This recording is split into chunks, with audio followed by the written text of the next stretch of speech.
একজন নেককার ছেলের কারণে এক গোরস্থানের সকলেই জান্নাতি। চলুন আমাদের ঘটনাটি শুরু করা যাক। আমরা সাধারণত অনেক সময় অনেক ঘটনা শুনে থাকি, তবে আজ আমি আপনাদের মাঝে এমন একটি ঘটনা বর্ণনা করতে চাই যা শুনে আমরা সকলেই আল্লাহর দিকে ধাবিত হতে বাধ্য হব এবং মনে মনে নিজেকে ধিক্কার দিতে বাধ্য হব। ঘটনাটি হচ্ছে বর্তমানের যুদ্ধ বিধ্বস্ত ফিলিস্তিনের। সেখানে একজন নেককার মা ছিলেন। সেই মায়ের একটি ছেলে ছিল, কিন্তু ছেলেটি অন্যান্য ছেলেদের মতো ছিল না। এই ছেলেটি ছিল খুব পরহেজগার ও নেককার। দুঃখজনক বিষয় হলো, একদিন তার মা ইন্তেকাল করেন। মা মারা যাওয়ার পর ছেলেটি তার প্রিয় মায়ের জন্য নিয়মিত নামাজ পড়ে দোয়া করত।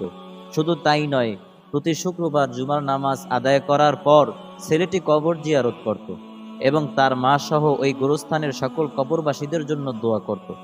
দীর্ঘদিন এভাবে দোয়া করার পর একদিন ঘুমের মধ্যে ছেলেটি একটি বিস্ময়কর জিনিস দেখতে পেল।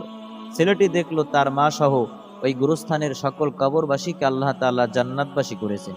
কিন্তু ঘটনাটি এখানেই শেষ নয়, সামনে আরো কিছু আশ্চর্য বিষয় আছে। ছেলেটি আরো দেখতে পেল গোরস্থানের সকল জান্নাতবাসী জান্নাতের মধ্যে খুশিতে আত্মহারা হয়ে আনন্দ ফুর্তি করতেছে। এই দৃশ্য দেখে ওই ছেলে কবর জিয়ারত ও দোয়া করা আরো বাড়িয়ে দিল। দীর্ঘদিন পরে ছেলেটি ঘুমের মধ্যে আরো একটি বিস্ময়কর দৃশ্য দেখতে পেল।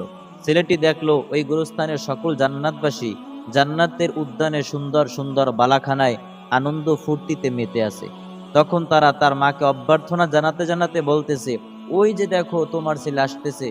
আজকে আমরা যার কারণে আল্লাহ তাআলা আমাদেরকে জাহান্নাম থেকে মুক্তি দিয়ে জান্নাত নসিব করেছেন। এই ঘটনাটি থেকে আমাদের উপদেশ হলো, নেককার সন্তানের দোয়া মা বাবার জন্য সবচেয়ে বড় নিয়ামত। সন্তানের দোয়া মা বাবার কবরকে নূরে ভরে দিতে পারে। দোয়ার শক্তিকে কখনো ছোট করে দেখা যাবে না। একজন মানুষের আন্তরিক দোয়া একটি গুরুস্থানের মানুষের নাজাতের কারণও হতে পারে।